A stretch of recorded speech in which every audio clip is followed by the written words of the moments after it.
is hij. Ja, ja! Daar is Klaassen, goal!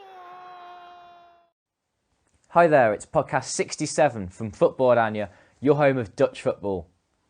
As usual, you're either listening to us via SoundCloud, iTunes, YouTube, or Football Nation Radio.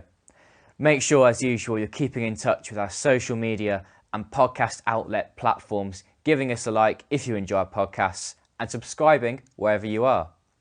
I'm Michael Statham, and I'm joined by Mike Bell, the Football-Oranje editor, to talk about plenty with the Eredivisie. AZ Alkmaar 1, Ajax 0. AZ go top of the table along with Ajax.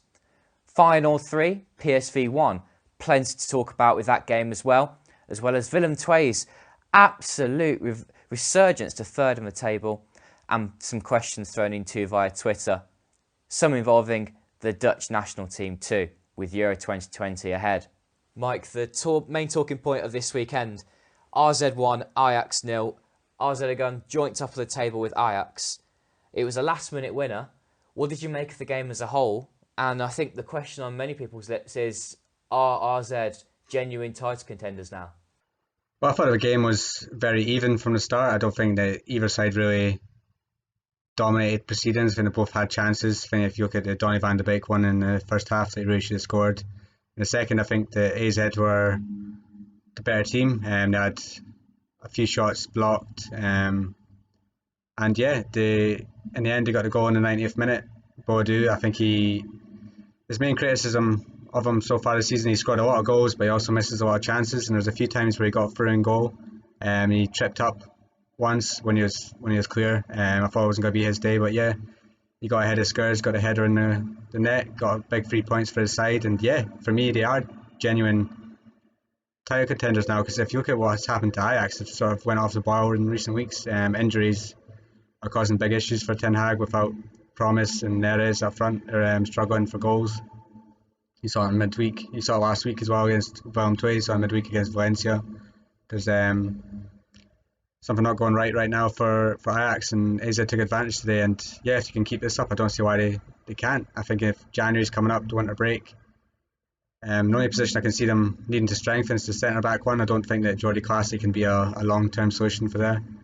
But if they can add maybe a new centre-back and possibly a forward, then yeah, I think they can definitely challenge for the title.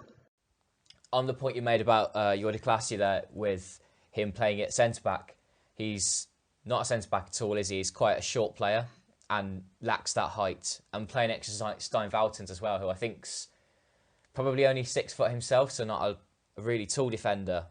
There will be teams that can cause AZ problems in the air.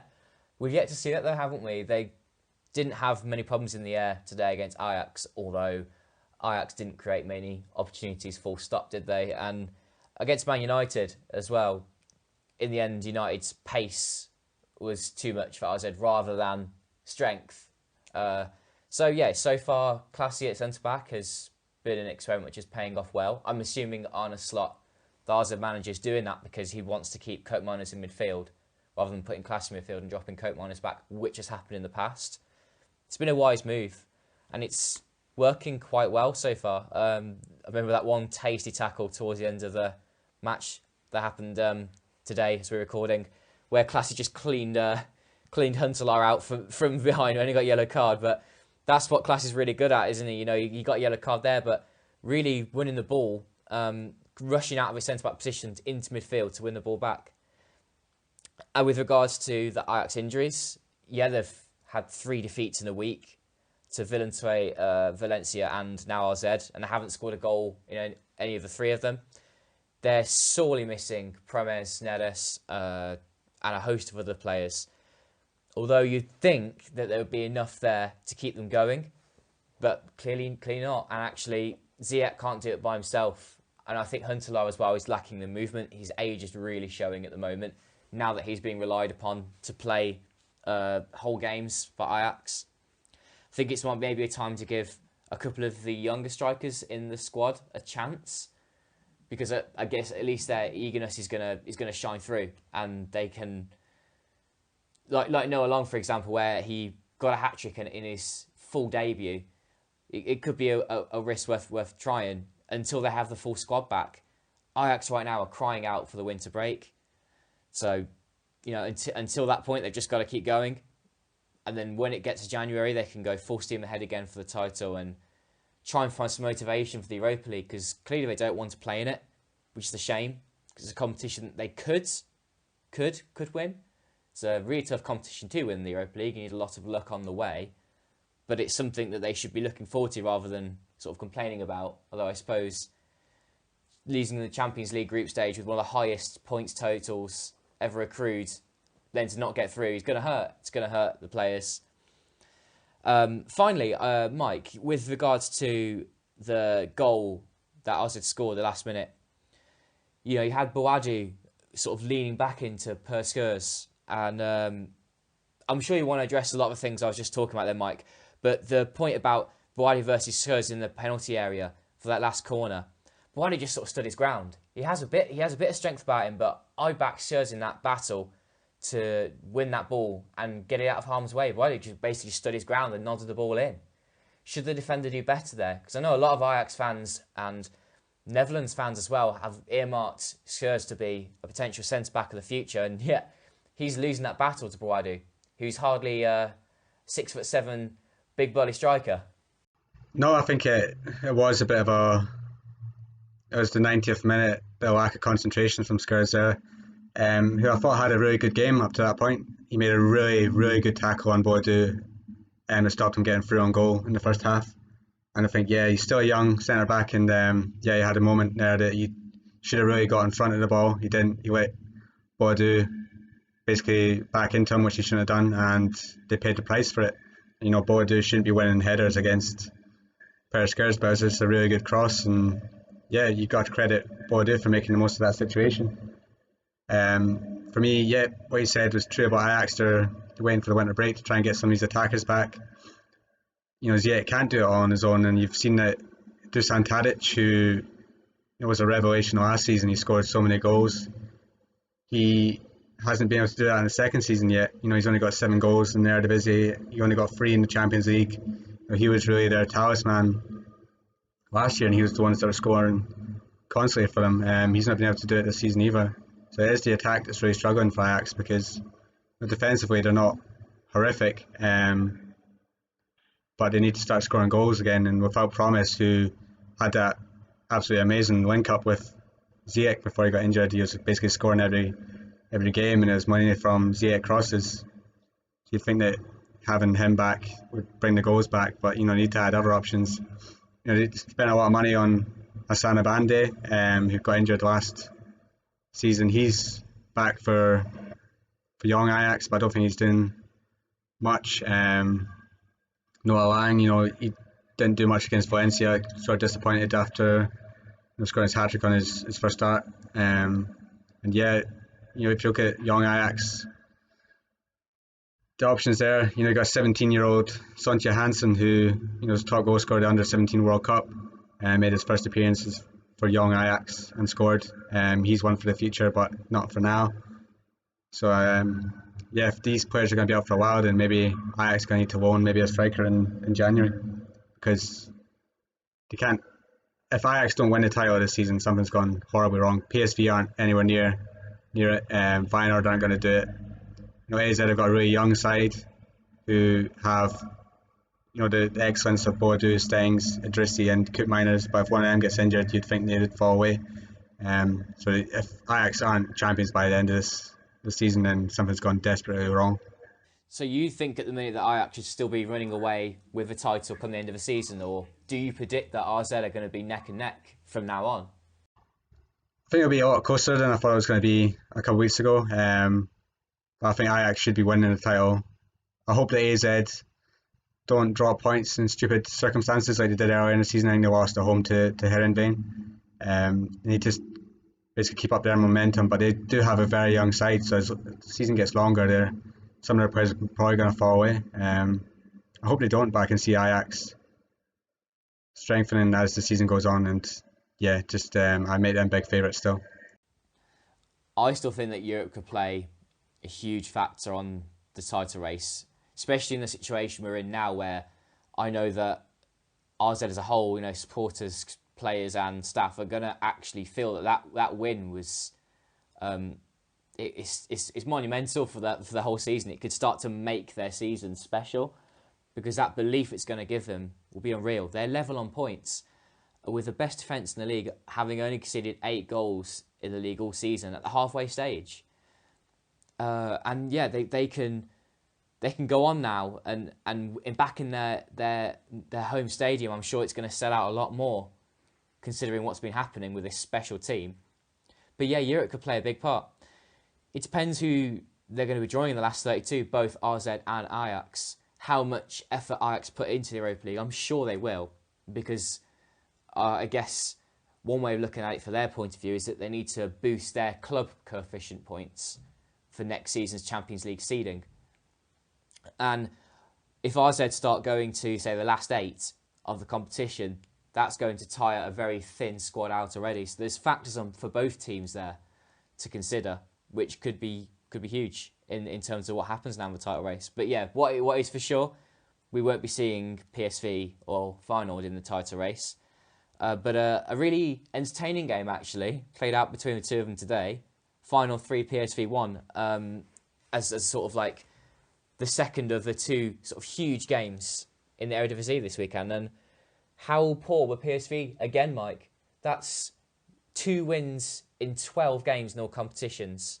It's pretty awful.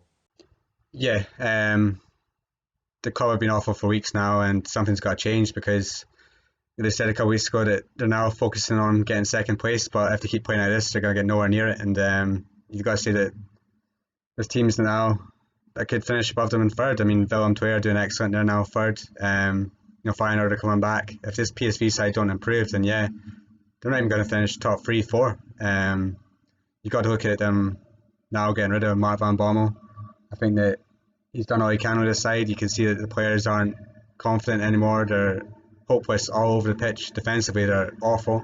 Burgess for the header today got ahead of Schwab, which shouldn't have happened. He was just not in it.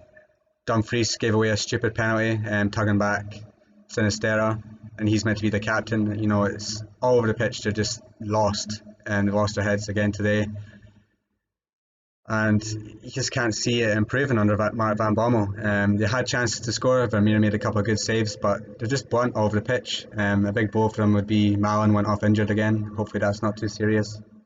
But our midfield doesn't exist, and their defence is awful, and they can't score goals.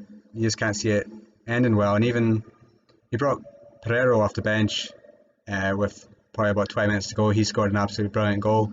You've got to wonder why, if he's making cameos off the bench and is looking like a great player, why is he not playing more? I don't see why Rosario is still getting in the team. He's had an absolutely awful campaign. I don't know why he's starting games now. They're relying on somebody like Hatrin, who's only 17, and he can't do it himself. Gutierrez isn't playing well.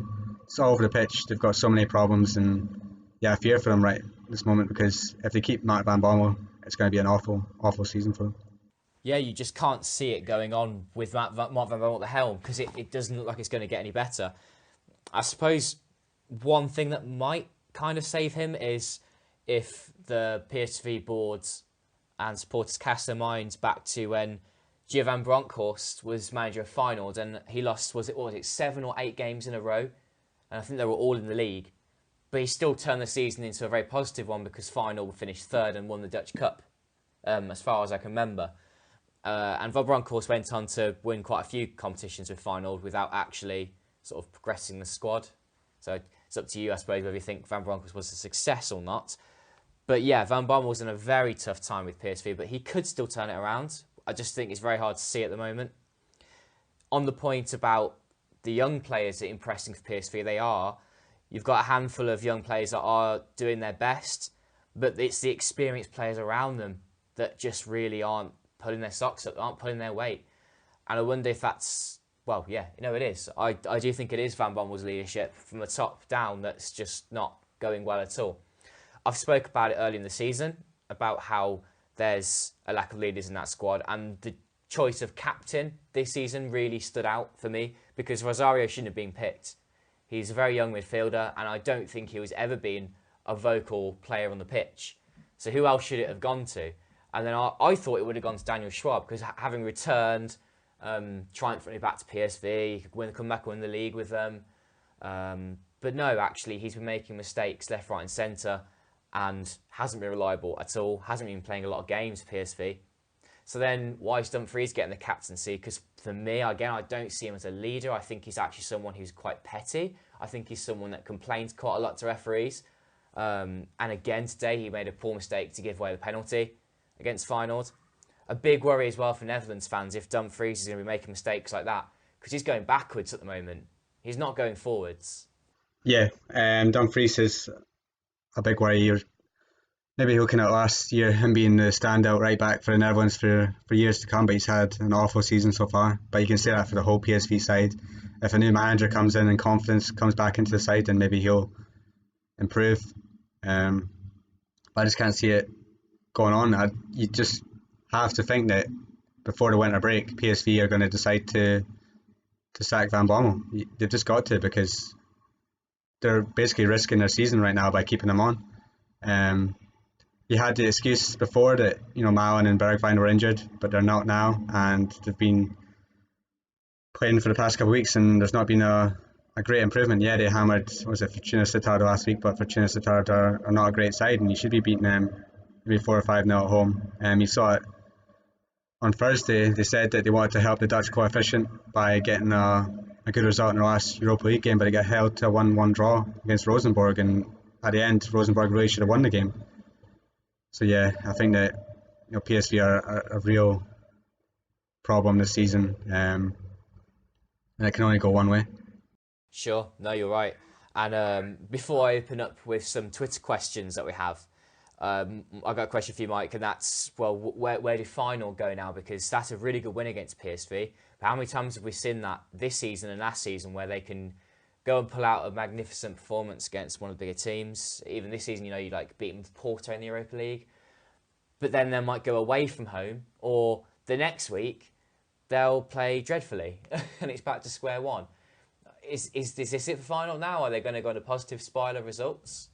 You hope so, but there's always the home factor. Feyenoord are a different side at the Kuip than they are away from home, and they seem to always be able to pick up against some of the better sides. So just need to wait and see. The away games against the lower to mid-table sides that they need to improve in. But I think this is a big confidence boosting win. They've got Jorgensen back, fit. They're looking good going forward. Burgess is in good form. And Luis Sinisterra is a real big talent. I really enjoy watching him at the moment. Apparently a lot of scouts were there keeping an eye on him, and Kochu in midfield. So yeah, I think that if Feyenoord can build on this victory, get a good run of results going, then they come back into contention for third spot, because I think that AZ and Ajax right now, you'd think that them two are battling out for first and second, whereas the battle for third is between 4 or 5 teams at the moment, with Willem II currently occupying it. Yeah, I really like Sinisterra at Feyenoord. I pointed him out at the start of the season and just thought that he needs to then add more parts to his game, because he's becoming very good being pacey and tricky and looking to be direct into the strikers or going for goal himself. But yeah, he just needs to improve his output, and that's now beginning to happen, which is an important step for him at Feyenoord. And yeah, then the scouts can really start to get their heads into who he is as a player, and maybe for their clubs he can be an interesting option. But yeah, the Feyenoord has still conceded the most goals in the top half of the Eredivisie, and that's probably their target area now, because the goals are coming when Berghuis is on form too. That always helps. Jorgensen still has some work to do, but can be a very good striker on his day. So you're just looking for that back four to return to fitness. They need Karsdorp back and Haps back. So I thought Jesse on Haps was having a very good season, by the way, at Feyenoord, until he got injured. And then who knows? Yeah, third place could be what they're aiming for. Time for some Twitter questions, and I think the first one fits into our conversation we're having right now, and that is a battle for third place. Willem II are third place. Who would have thought at the halfway stage of the campaign? Abdul asks, can Willem II win third or maybe even second position this season? What are your thoughts, Mike? Can they sustain this form? Because I think they've been fantastic. Yeah, I think they have been great in recent weeks. The win at Ajax last weekend was fantastic, and they've won three on the bounce. Another away win at Heerenveen this week. They're a revelation this season. I think they've got a really good young side. Adri Costa's done really well in charge of them. Going forward, they've just got some great talents up front. And Pavlidis, the striker, is chipping in with goals. You got Che Nunley, who's signed from Ajax this season. But I think the main one is Mike Trezor Indashimi. I've probably butchered that name, but he's on loan from the Belgian forward. He's been an absolute sensation for him. He scored an absolute wonderful goal against Heerenveen, smacked into the top corner. He's only 20 years old. He looks a very, very big talent. And yeah, I think that they can challenge for a European playoff spot. I think that second is a bit out of their league. I think that AZ and Ajax are both better than them.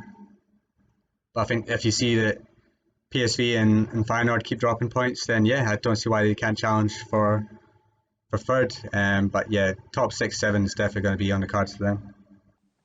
And who would have thought as well, given the sales they've had to make in the past? What was the name of that fella they had before, the big striker who went to go and play in Spain? Do you mean Fransol or Isaac? Alexander Isaac. Yeah, Alexander Isaac. Isaac, and he was exceptional for them, but was almost contributing with too many goals and assists. So then when he left, yeah, it was back then to Franz Sol. Again, they were a bit too over-reliant on him. But now with Pavlidis, who's gone from attacking midfield into being a striker, that's actually been an important step for them because they don't have to rely on Pavlidis for all of the goals. They don't also score loads and loads of goals. I've now watched actually 3 Willem II games in a row, the Sparta 4-0 win, 2-0 win at Ajax and the 2-1 win at Heerenveen. And they, in the past, have been a little bit lacklustre in away games. But no, they're really picking up I think what it is they're getting quite motivated and getting excited with their season. The confidence is building amongst all the players that they're really giving a go against every single team. And that's why they've won those games. Yeah, Pavlidis is becoming a great target man in attack. And I think he had a really good go at his name there. I think it is Ndayishimiye. Well, I think I said it even worse than you might. But yeah, I didn't think much of him, to be fair, when he first came into the side. He's on loan from NEC Nijmegen, and I didn't think he contributed too much. But no, now I can start to see why they've gone for him and why they signed him, because he's a very tricky player. And Nunnally's just been electric on the right-hand side. Mats Kohler is becoming a decent player as well on the left. But what's been probably the most impressive thing about this side now is their defence. Jordans Peters and Holman, the 2 centre-backs, are becoming a great partnership. And who'd have thought as well that Bart Newcope, coming from Feyenoord, is above his old side in the table. And he's did a great job at right-back. He was cast aside because he was just having quite a few poor games for Feyenoord, and now he's coming back from injury really well, and we're starting to see the good side of Newcope again. And one more, the goalkeeper, Timo Wellenreuther, I think I can say his name, not so good at German, who at one point was a very young goalkeeper, just thrown in to the Eredivisie, and he made a lot of mistakes, didn't he? But not now. He looks a lot more of a composed goalkeeper. And yes, I do think Willem II are genuine contenders for third place, and it could go on for a long time in the season now. Yeah, I think that you can say that for a lot of these sides. Utrecht got another win today. You'd think Vitesse will eventually improve. What's going to be big for all of them is the winter break in the January transfer window, because there's a few of them that could definitely challenge if they get a couple of areas of their sides strengthened. I think that, but Willem II are one of the sides that seem to have a strong squad and maybe don't need to add anything to it.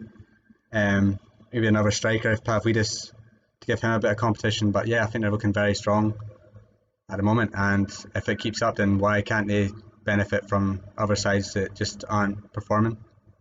In my opinion, I actually don't think that the other teams are going to be quite as close, because, well, PSV obviously will be contenders for third place, but then Utrecht, they just have some really abject performances when they should really win games. I think that game against Ekosivov really said that. Feyenoord will be up there as well. I'm looking down the table. But for me, Heerenveen, I don't know if they're going to sustain what they have been doing so far. They've really improved as a team, but they're not consistent. And in the past, have had defensive issues, but so far this season, Sven Botman's actually really stepped up from his time with young Ajax and is impressing with Heerenveen. He could be one for Ajax maybe next season. Vitesse, I think, are falling away and are now looking at a mid-table finish. So, yeah, maybe Valentoy really do have a chance amongst those clutch of teams that are normally outside of a traditional top 3-4 to compete now. I think I'll move on to the next question, which is about Erik ten Hag.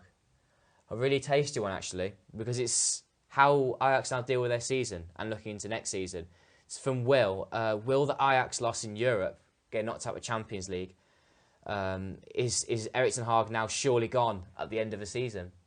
Because as a little part of my 2 cents here, Mike, I think that ten Hag was gone at the end of the season anyway, no matter what happened with Ajax this season. But surely now with dropping out of the Champions League, he doesn't want to be motivated to continue? Yeah, I totally agree with that, but I think he's only going to go if the right club comes in for him. So it remains to be seen what jobs are available in the summer. I think that after the season he was going to go, if there's a Bayern Munich, for example, they've still not decided who their next manager is going to be. If they wait until the summer and that job's still going, then Ten Hag will definitely want to go there. He's made no what's the word? Secret? Yeah, he's made no secret of the fact that he would love to go back to Bayern Munich. He was in charge of the reserve side, and I think he would jump at a chance to go there. He said that he wouldn't leave before the end of this season, which is why no links with Everton are just stupid. He's not going to go there now. But at the end of the season, anyone's fair game. I think he's done as much as he can with his Ajax side, basically taking them to the semi-finals of the Champions League last year, and he wants a new challenge, and I think that's definitely going to come after the season. But if no big clubs come in from, then you can't rule him out staying for maybe another half season. I think that now he's going to stay into the end of the season, but if no job comes in from in the summer, then he could stay for a couple of months until somebody gets sacked and then eventually move on. But I think that you're definitely not going to see Erik ten Hag in charge for all of next season, I don't think. Agreed. Another question we had on Twitter was, is the title race over for PSV, considering the decline of Ajax lately? I think we've covered that enough already. I think PSV are going to be struggling now to get into the top 2. Another question from Chris. Have you guys seen any of Vincent Janssen recently with Monterrey? He looks impressive in the 2 legs I saw before he got injured. Yeah, I haven't been keeping in touch with Vincent Janssen's form. I kind of lost quite a lot of hope with him, unfortunately, because he decides to leave Europe. Have you been keeping tabs on him, Mike? Yeah, I've seen that he scored quite a few goals recently. Early in the season, I saw he scored a few, but they were mainly penalties. And there's a time when he was in and out of the side. He was getting benched for a wee while, but in the semi-finals of this Mexican playoffs that they do after the regular season, he scored in both legs. It's just a shame that he's got injured because they're now in the Club World Cup, and I think they won yesterday. They could eventually come up against Liverpool, and he wouldn't be able to play because he's injured, which is a shame because that's the platform for him. But I don't think he's set Mexico alight since he's gone there, shall I say? So I don't think there's going to be loads of clubs clambering to bring him back to Europe until maybe we see him next season and see if he can score loads of goals, because he saw what happened to Gignac when he went over there and he scored tons of goals. Vincent Janssen's not done that.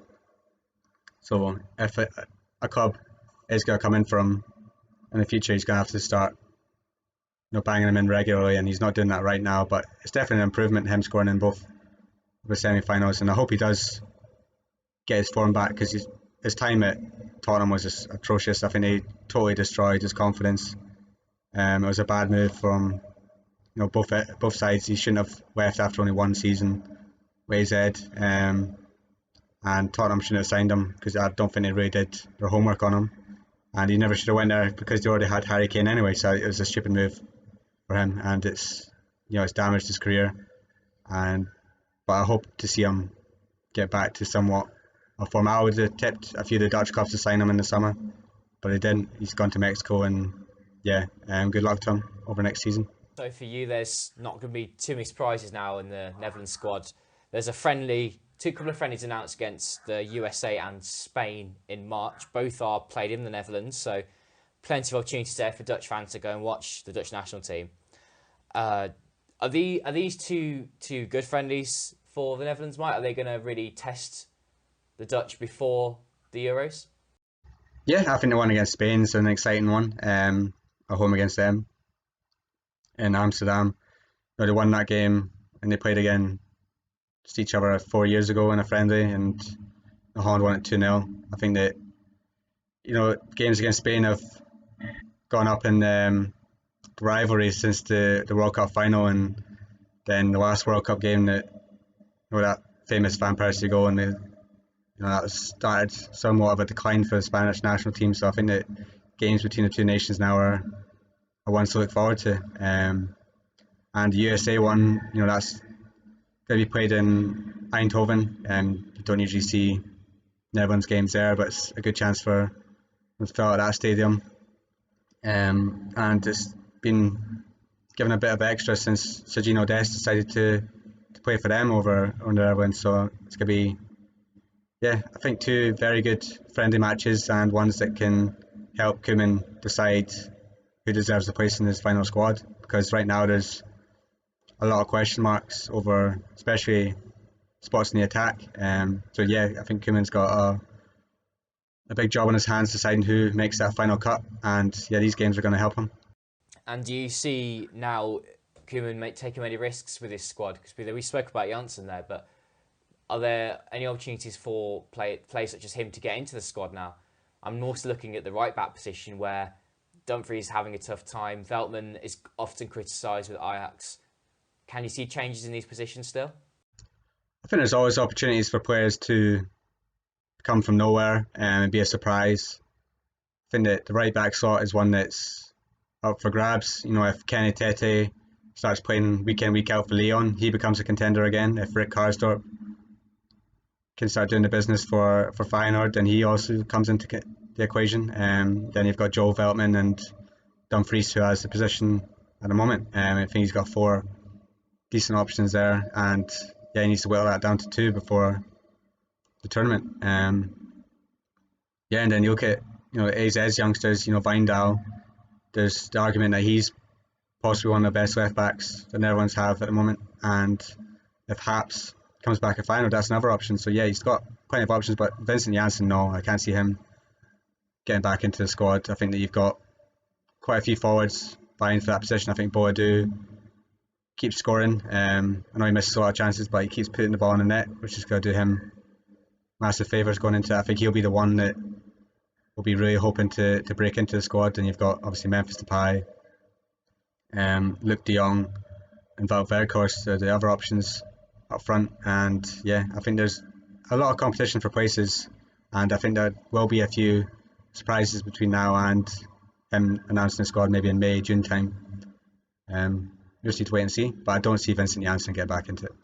No, well, the excitement's beginning certainly for Euro 2020 and the Eredivisie title race too. So lots to look forward to with Dutch football coming up. Thanks, John and Mike, and thanks everybody for listening. Please make sure you give this podcast a like wherever you are, and subscribe if you haven't already. Thanks for listening. Dat is Bergkamp! Dat is Bergkamp! Van Persie, ja! Daar is hij! Ja! Ja!